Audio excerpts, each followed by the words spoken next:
Hot off the presses, a new study has found that long-term marijuana use changes the brain's reward circuit, and according to the lead researcher, this change, and I quote, correlates with the number of problems, such as family issues, individuals have because of their marijuana use.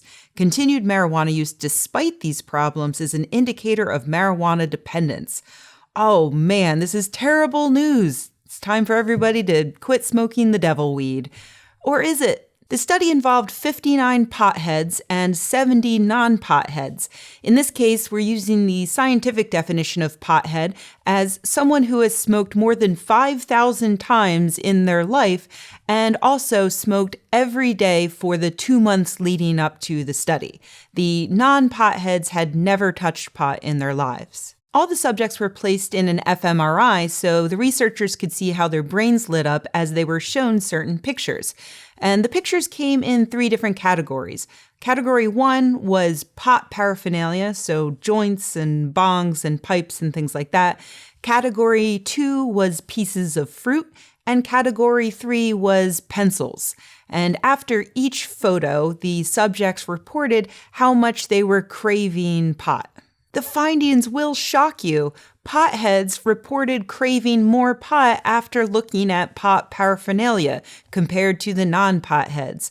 Also, their brains lit up in the reward areas when they viewed pot paraphernalia, much more so than compared to non-potheads.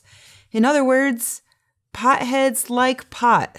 If you want to get more specific about it, I guess you could say potheads like pot even more than they like pencils and pieces of fruit.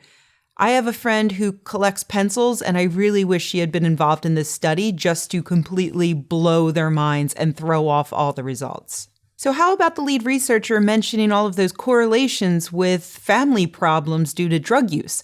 Well, that comes from a survey the researchers gave the subjects prior to the fMRIs.